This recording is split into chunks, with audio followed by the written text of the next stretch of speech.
Good morning. Craig Howard here again this morning. Happy to spend a few minutes with you. I was talking to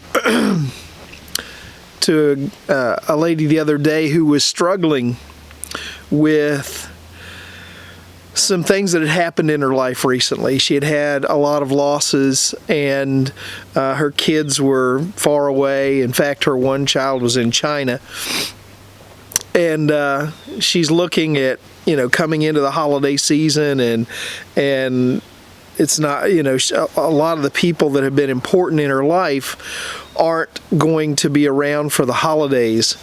And she was kind of grieving over the idea that these people weren't going to be around, and the holidays seem empty because they weren't going to be there. And we've all struggled with that. Those of us whose kids have grown up and who have gone this way and that way, we miss them. We miss having them around, especially at the holidays and times like that, if they can't be there.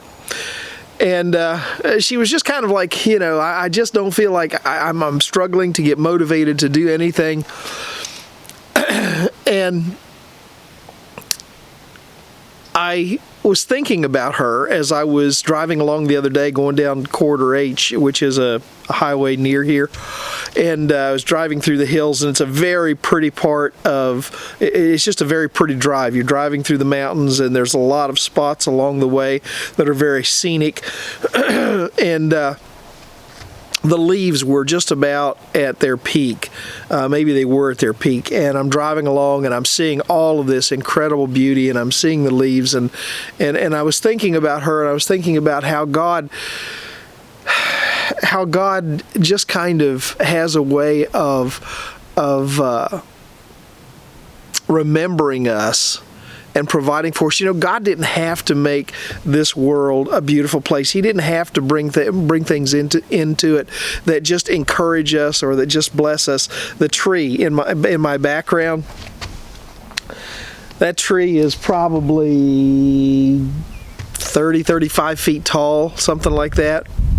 Camille and I planted that tree as a sapling when we moved into this house, and I look at it sometimes, and I walk out and I see it, and I think, that tree represents a multitude of memories. It's watched my kids grow in this house. It's watched me grow older, but it's watched the things that's happened. I know literally it doesn't have eyes and it hasn't watched, but it's seen a lifetime happen here in one sense, and that's God reminding me that He continues to provide for me. It's a beautiful tree.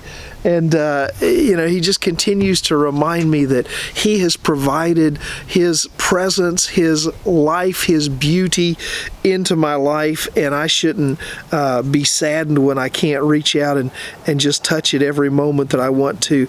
David was kind of blown away by taking the time to consider God whenever he would get down. And he said, in Psalm chapter 8, verse 3, he says, when I consider your heavens, the works of your fingers, the moon and the stars which you have ordained, what is man that you are mindful of him, and the son of man that you visit him? For you have made us a little lower than the angels, and have crowned him with glory and honor. You have made him to have dominion over the works of your hands, and you have put all things under his feet.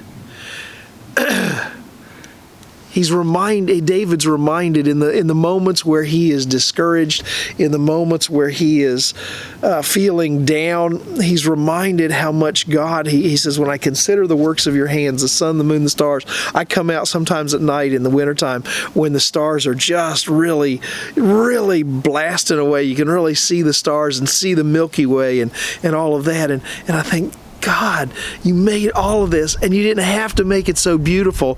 You were showing your love for us. You were showing how much you care. Maybe you're heading into a holiday season that's a little bit discouraging for you. Maybe your kids aren't able to come home for the holidays. Maybe you've lost some people that are very dear to you and it makes the holidays seem empty. My challenge to you today is look around and be reminded by the beauty that's around you of God's love for you, how much He cares about you, and how much He wants to be an encouragement to you that life continues on, the cycle of life continues on, things are moving forward under God's plan, and that He's going to be with you no matter what. Well, I hope you have a wonderful day today. If this is a blessing to you today, share it with somebody. If you happen to watch this on YouTube, hit subscribe. We just want to be an encouragement to people today. So you have a great day today. I will talk to you tomorrow. I got to get ready to head to a ministerial association meeting. So I'll talk to you later. God bless. Bye.